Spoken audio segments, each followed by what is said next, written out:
Available at Vitamin Shop. My name is Greg Jackson. I run Jackson's Mixed Martial Arts in Albuquerque, New Mexico. My gym, Jackson's Mixed Martial Arts, opened in 1992.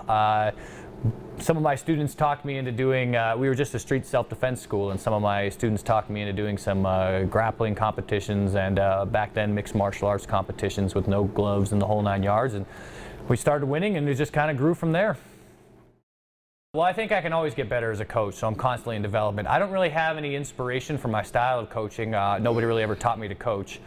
So it's just something that's evolved through my experiences and through the experiences that I've had with my fighters. So I just try to get better and better and constantly evolve. And but it's not any one, like, this guy's my inspiration or anything. I just kind of had to figure it out by myself.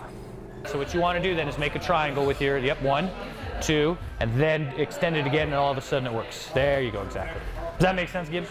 Okay, and it just takes away the bend then? Yeah. It takes away the power of this, because it's scrunching it together and lining your body up stronger so that they can't hold it up. All right.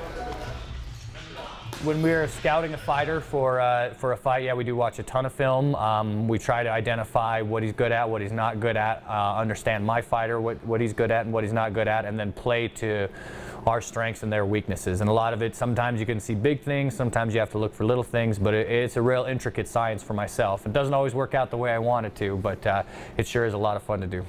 I would prefer, once you get to this armbar position, even if you're upside down, before you even lock up this armbar, see if you can lock his legs up. Just keep that counter from happening.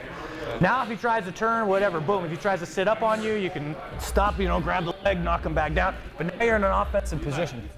The way we mentally prepare a fighter for a big fight is the same you prepare for a small fight. If you make it a big deal, it becomes a big deal. If you make it just another day in your office, then it's another day in your office. So you want to treat the big fights as just another day, just something else you've got to do. If you try to start doing that whole Rocky Balboa dramatic stuff where this is my one shot, and that's for Hollywood, that has no place in combat. So for us, it's just what we do. You go in your office, you go to work. They go in the cage, they go to work. We had a lot of success early on in the King of the Cage days. We won all their world titles, and so people just started coming to my school.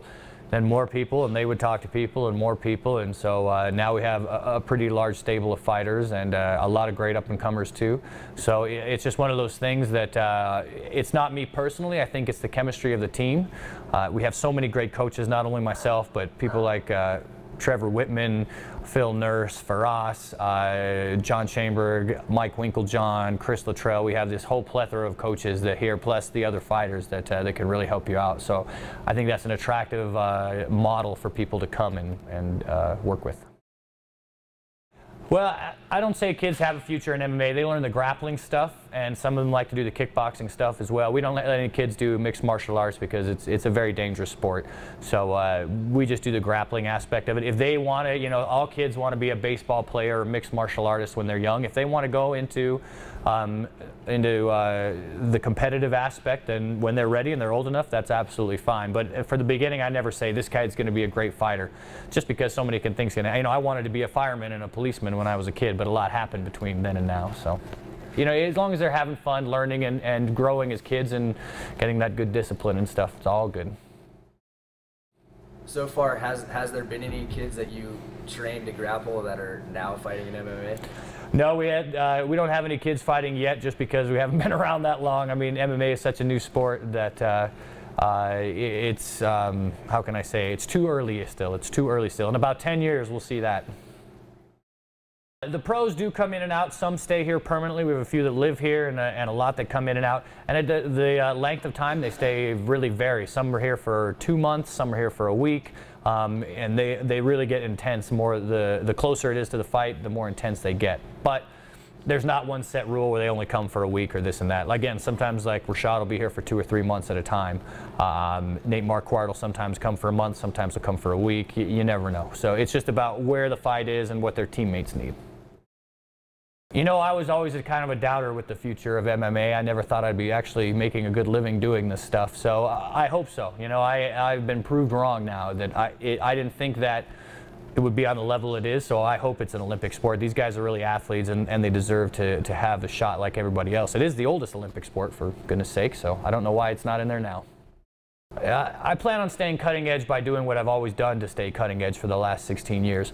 And that's learning from other people, learn a lot from the other coaches. I learn a lot from my fighters, and then just what I've done. I've never had a jiu-jitsu instructor or anything. I figured it out all myself. So just trying to keep that spirit alive, that love that I have for my art, that creativity. Try to stay hungry so that I can still learn things in that way. Because you learn things when you're not hungry. You're like, oh, that's kind of cool. But when you're excited about it, that's what's really cool. So as long as I can keep coming up with new stuff and keep learning from other people and keep that hunger and that drive, I'll be good to go. And when I don't have that anymore, it'll be time for me to retire.